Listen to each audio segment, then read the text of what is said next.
Sir Noy, magandang umaga po. Paano magbayad ng SSS contribution dito ko abroad, Alcacin, KSA?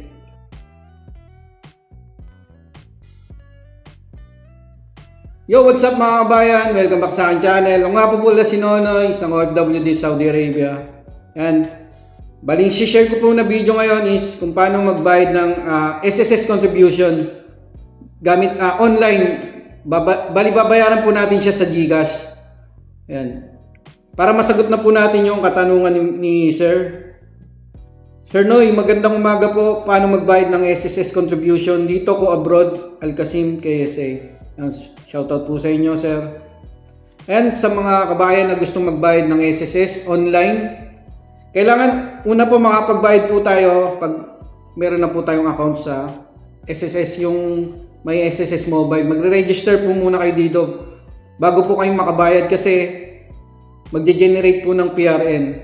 And makikita nyo po mamaya sa video yung magge-generate ng PRN.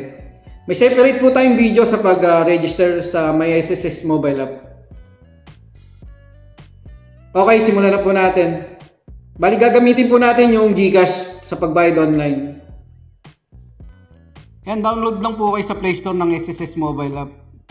May separate po tayong video sa pag-register nito. Ayan, ilagay nyo lang yung username at password nyo dyan. Close nyo lang yan. Ayan yung pinaka-dashboard ng account nyo sa SSS. Punta po tayo dito. Ito yung PRN sa baba. I-check po muna natin yung contribution natin. Pag gusto nyo makita, yan, total contribution.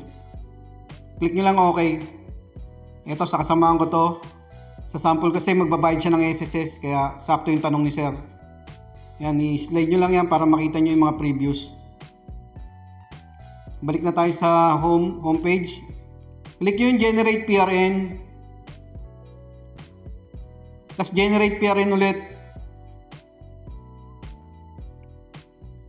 Ayan, sa edit PRN, mag-edit na po tayo dyan. Click nyo sa pinakataas, membership type. Siyempre, OFW. Tapos, pipili na po tayo kung anong buwan, yung period na babayaran natin. January saka February po yung babayaran ng kasama ko. Sayang yung November, December gusto niyang bayaran kaso hindi na pwede. Tapos na kasi yung cut-off nila. Ayan, siyempre, yung year, 2024. Tapos yung amount. I-click nyo yung SSS contribution. Scroll nyo lang, pili po kayo dyan kung magkano yung babayaran nyo. 1916 babayaran ng kasamahan ko. Pag okay na, click nyo yung submit. Okay. Ayan na po yung PRN na ginawa natin. I-download nyo lang or screenshot para may reference kayo. Balik na tayo sa homepage natin. Balik ulit tayo sa generate PRN. Ayun yung ginawa nating PRN. Magbabayad na po tayo. Click nyo yung pay. Ayan, GCash account. May 4 na option po dyan pero yung GCash account gagamitin natin. Tapos click nyo lang yung okay. Summary po yan. Tapos proceed. Tayo nyo lang, maglo-load po yan. Ayan, GCash po ulit.